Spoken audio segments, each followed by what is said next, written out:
শুধু আজকের জন্য ২৬শে জুলাই নিঃশর্ত আত্মসমর্পণ। আমরা নেশারীরা শুধুমাত্র তখনই সাহায্য নিতে পারি যখন আমরা এটা মেনে নিতে সক্ষম হই যে আমরা সম্পূর্ণভাবে হেরে গেছি। কথাটা শুনলে ভয় করতে পারে, কিন্তু এই পরাজয় শিকারটাই হচ্ছে সেই ভিত্তি যার উপর আমরা নিজেদের জীবনকে গড়ে তুলতে পেরেছি। বেসিক টেক্সট, পৃষ্ঠা নাম্বার 22। নিজের মধ্যকার আধ্যাত্মিক শূন্যতাটাকে ভরাট করার জন্য আমরা অনেকেই যত রকমভাবে চেষ্টা করা যায় করে গেছি, যতটা গায়ের জোর খাটানো যায় তাও করেছি।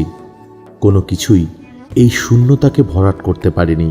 না নেশার জিনিস, না ক্ষমতার জোর, না সেক্স, না টাকা পয়সা, না সম্পত্তি, না প্রভাব প্রতিপত্তি, না সম্মান, কোনো কিছুই না। শুধুমাত্র নিজের ক্ষমতার জোরে চলতে চাইলে আমরা দেখি আমরা শক্তিহীন, আর আমাদের জীবন লাগাম ছাড়া এলোমেলো, অনিয়ন্ত্রিত।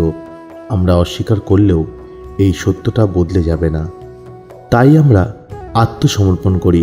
আমরা এক উচ্চতর শক্তির কাছে প্রার্থনা করি যেন আমাদের কামনা বাসনা আর আমাদের জীবনটাকে তিনি রক্ষা করেন। কখনো কখনো আত্মসমর্পণ করার সময় আমাদের জানা থাকে না যে আমাদের চেয়ে বৃহত্তর এক শক্তি আছেন, যিনি আমাদের ভাঙাচোরা জীবনকে আবার জোড়া লাগাতে পারেন।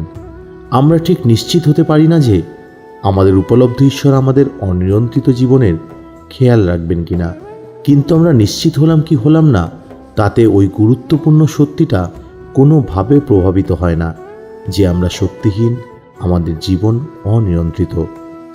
আমাদের অবশ্যই আত্মসমর্পণ করতে হবে। একমাত্র আত্মসমর্পণ করলেই আমরা নিজেদেরকে যথেষ্ট পরিমাণ খুলতে পারব, যাতে আমাদের পুরনো ধ্যান ধারণা আর আবর্জনাগুলি পরিষ্কার হয়ে যেতে পারে এবং যাতে সেই মুক্ত হৃদয়ে এক উচ্চতর শক্তি প্রবেশ করতে পারেন। শুধু আজকের জন্য আমি নিঃশর্ত আত্মসমর্পণ করব।